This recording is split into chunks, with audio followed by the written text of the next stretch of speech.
just been added to the FBI's top 10 most wanted list, and he's the first alleged member of Tren Aragua. The FBI has added a senior leader of the Venezuelan gang Tren Aragua to its 10 most wanted.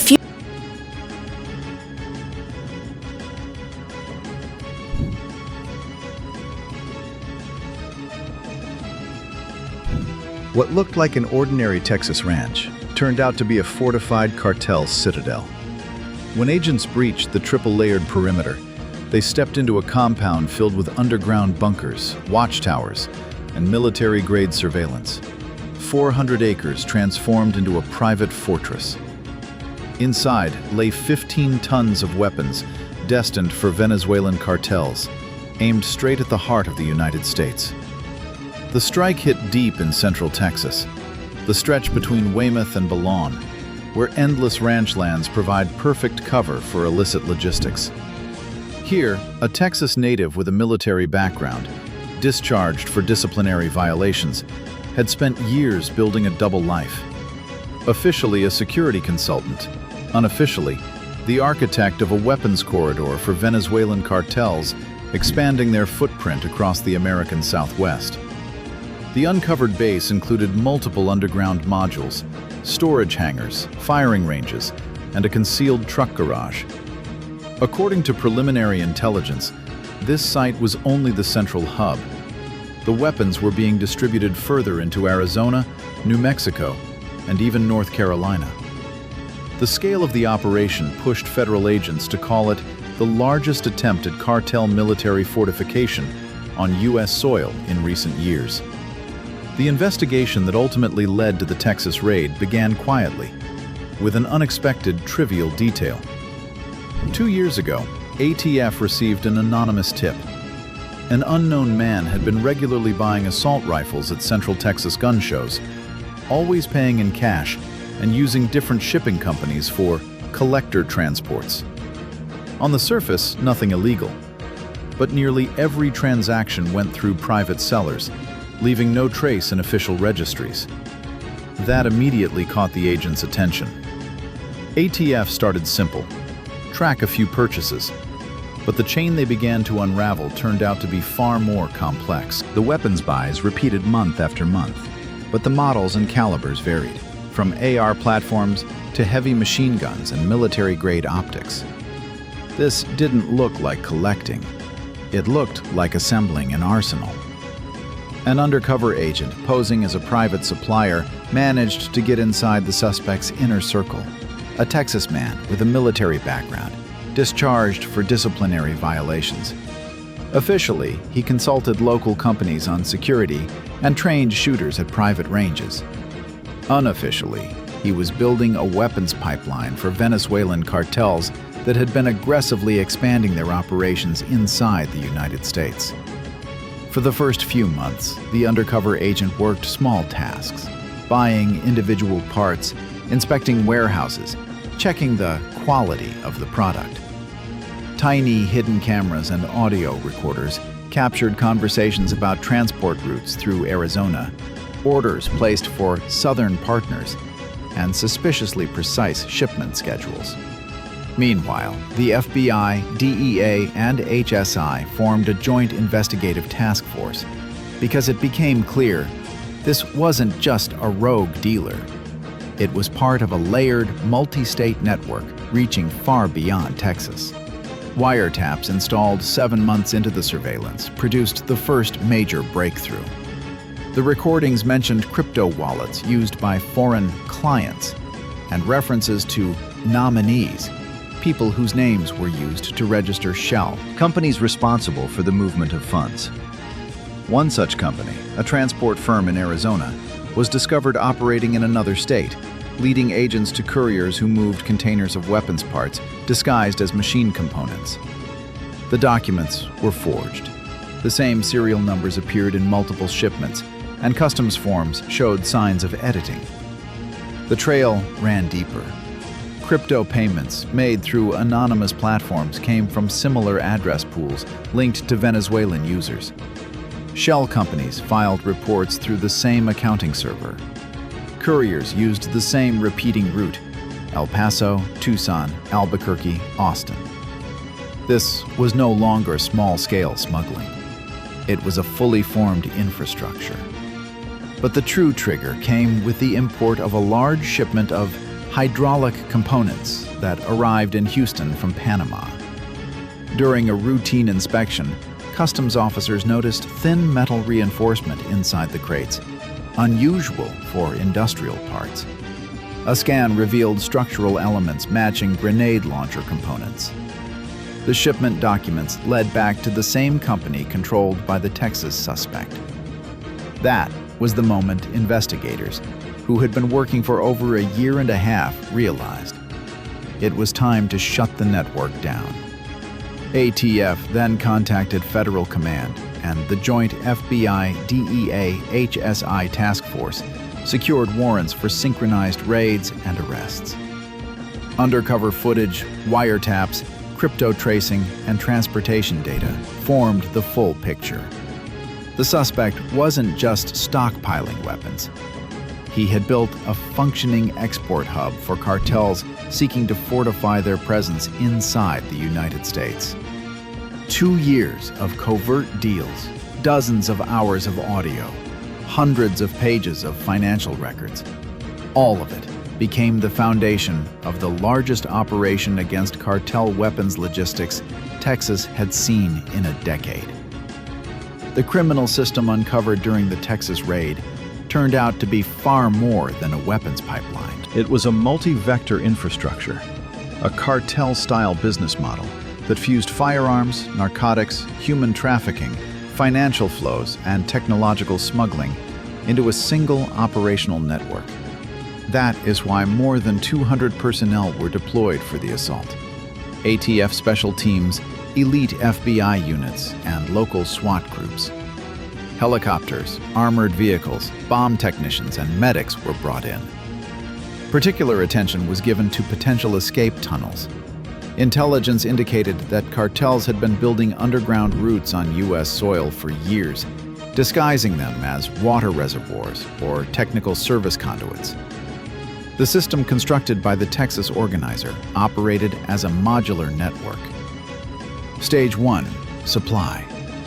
Weapons arrived from multiple sources: legal purchases at gun shows, private dealers, and disassembled kits from shadow warehouses in New Mexico. The narcotics followed a different path: caravans through Arizona, where couriers received materials for further mixing in small covert labs. Part of the equipment for these labs, presses, chemical reagents, ventilation units, was imported under the guise of industrial machinery. Stage 2. Mixing and assembly. On the ranch where the raid later took place, agents found several underground rooms converted into workshops. Here, weapons were assembled from imported components, optics were tested, and transport kits were prepared. Nearby was a room showing signs of chemical processing, powder residue on the walls, and precursor microparticles caught in ventilation filters. This indicated the location had also been used for intermediate drug mixing, reducing the need for interstate transport. Stage 3. Human concealment. During the search, agents discovered 2 sleep modules hidden behind false panels. They could hold up to 20 people. According to HSI, some were undocumented migrants used as labor and couriers, threatened with deportation or harm to their families. In 2 cases, chains designed for restraint were found, clear evidence of human trafficking. Stage 4. Financing. Money from weapons and narcotics sales flowed through crypto wallets linked to accounts in Venezuela and Panama.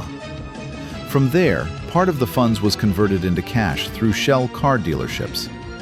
Another portion was invested in real estate in border towns to clean cartel profit. A separate financial stream funded technological smuggling, purchasing drone components and night vision optics used by cartels to secure their smuggling corridors. Stage 5.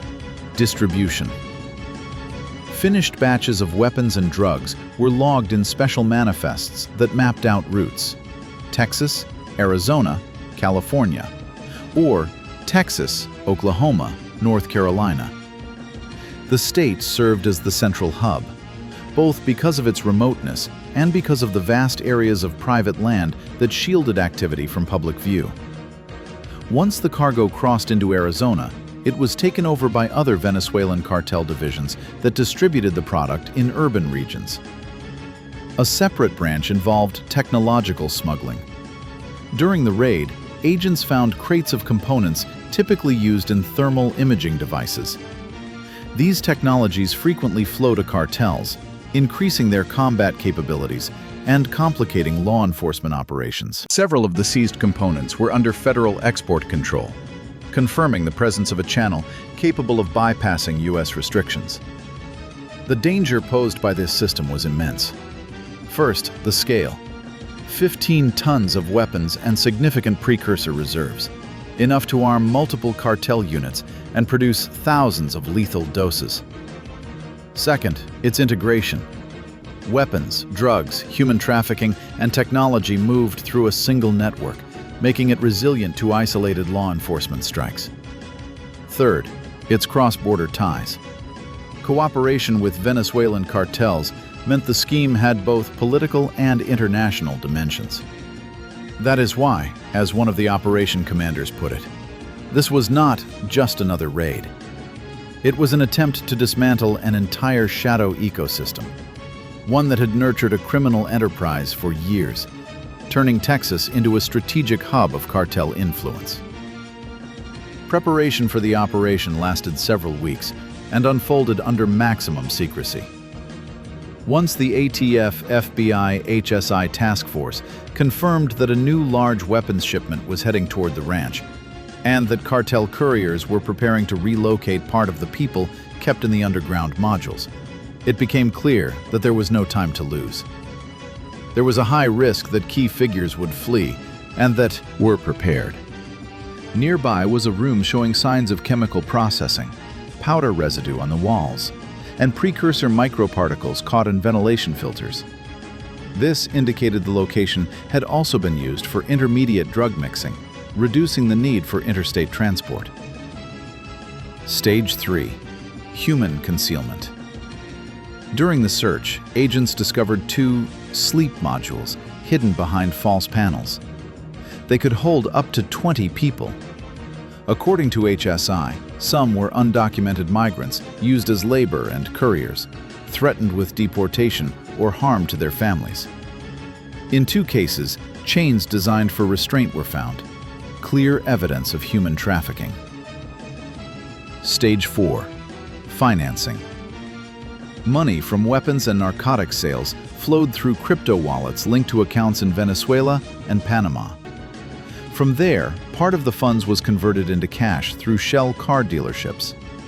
Another portion was invested in real estate in border towns to clean cartel profit.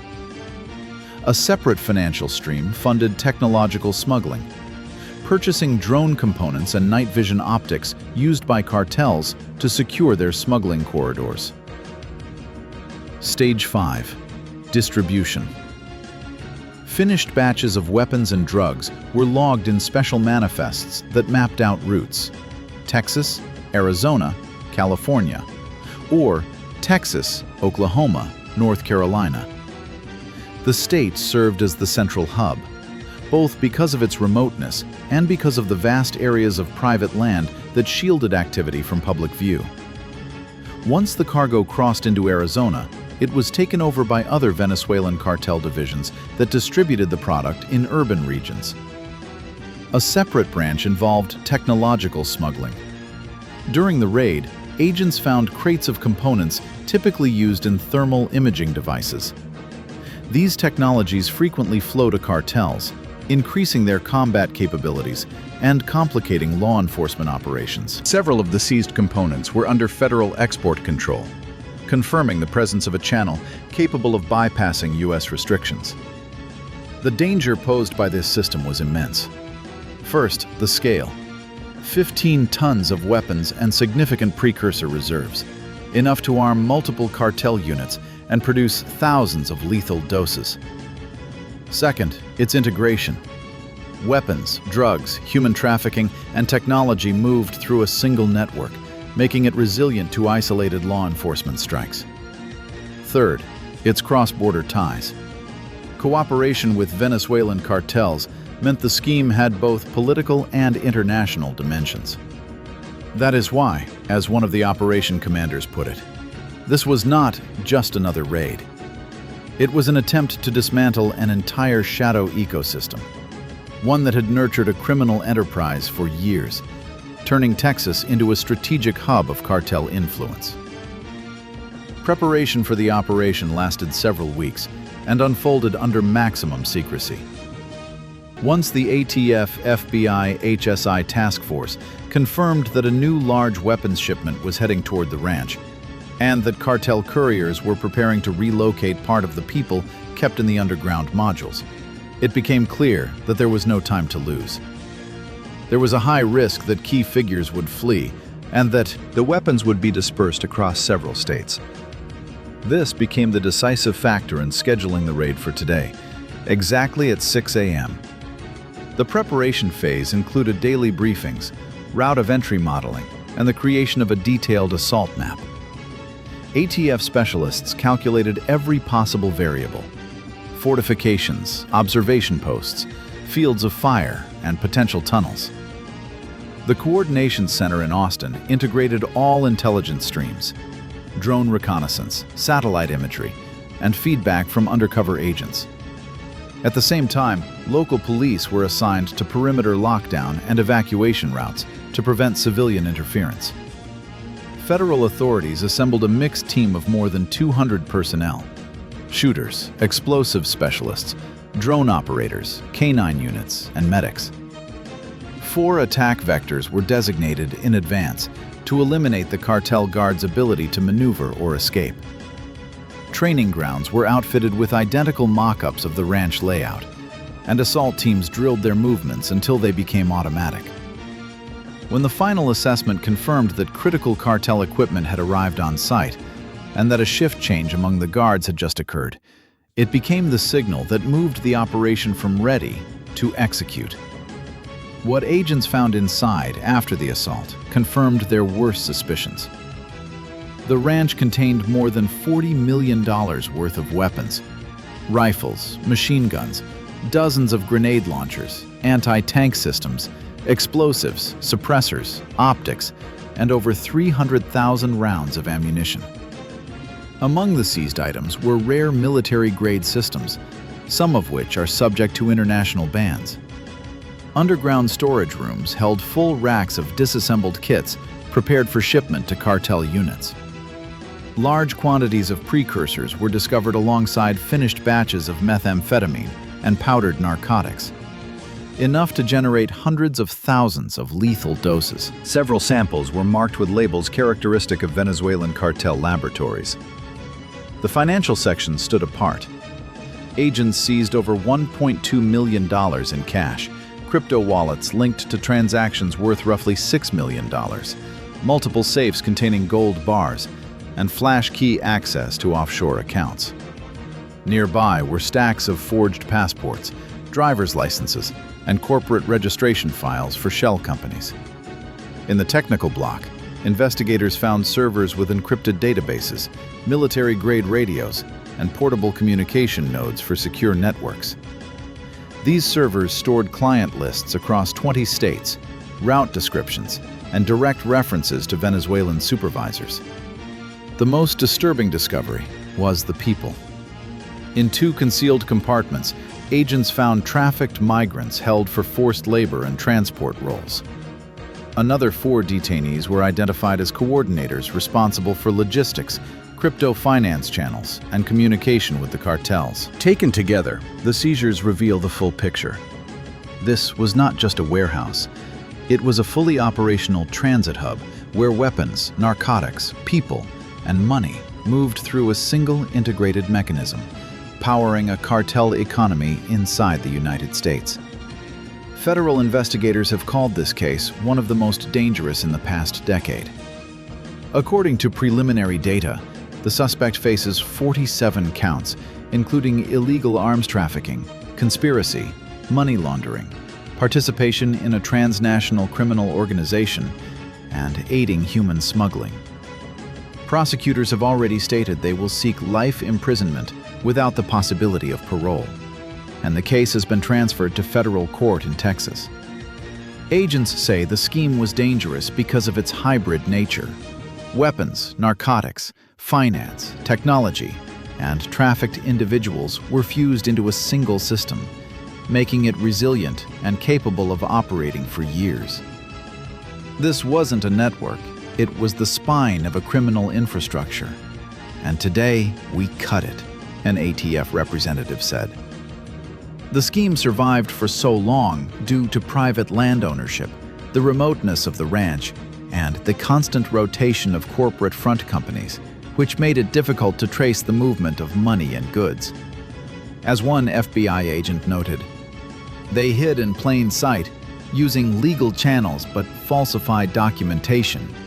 That's what allowed them to avoid suspicion for years. The breakthrough came through a combination of undercover operations, crypto analytics, and intercepted communications. The collected evidence revealed, for the first time, a full map of financial flows and shipments moving through multiple states.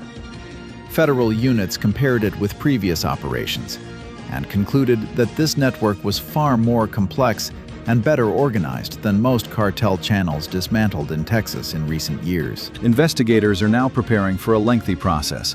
Server analysis is ongoing, and the number of suspects is expected to grow. As one SWAT commander said, "This is only the beginning.